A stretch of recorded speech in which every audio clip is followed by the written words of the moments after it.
Hello friends, नमस्कार। Are are foods Odia रे आपण मानक अनेक अनेक स्वागत। मु आज माटी हांडी रे छतु पोड़ा तैयारी करी। ए रेसिपीटा आपण पखाल भात गरम भात रे खाई परिबे। माटी हांडी छतु पोड़ा तैयारी करिवा पई मु एठी नेछि किछि सोरिष, कंचा आलू दीटा, जीरा, टमाटो दीटा, चारिटा लंका, कंचा लंका, रसुण किछि, सुखिला लंका, हलदी गुंड, लुण।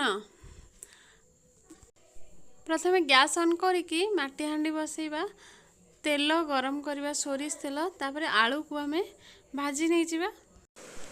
हम रेसिपीटी जदि आपन को भल लगुची लाइक, सब्सक्राइब, शेयर करिवे, कमेंट रे ले जाई जणैबे केमिति लागुची हम रेसिपी। मैं आलू को भाजी की काढ़ी नहीं आउची, तापर टमाटो पकेइबा, छतु पकेई देउची,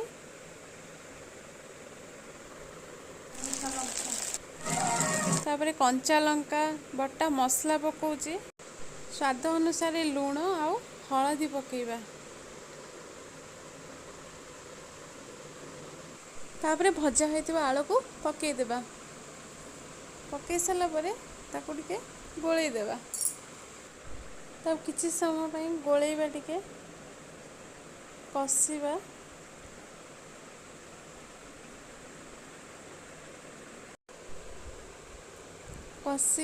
टिके कसिबा, तापरे गैस रे फ्लेम को टिके हाई कर देबा, कहीं छतुरु पानी बाहर। मुझे गोटे सीजा आलू नौची, सीजा आलू को आम चकटिकी तादेह पकई गोलैकी 5 मिनिट घोड़े देवा। 5 मिनिट पर देखा केमिति हेइची। देखो पानी अच्छी आउरी छतु पोड़ारे, पानी टिके मरले भल लगिबो।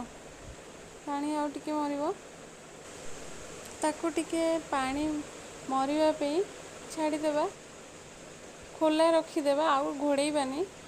ऑलमोस्ट हेई आसलानी। देखो आलू भी सीझी आसलानी, छतु भी सीझी गलानी। एबे हमर प्रस्तुत हो जाइए माटी हांडी छतु पोड़ा। ए रेसिपीटी थरे तैयारी करंतु, आउ चाखंतु, तापरे कमेंट रे कहंतु केमिति लागुची।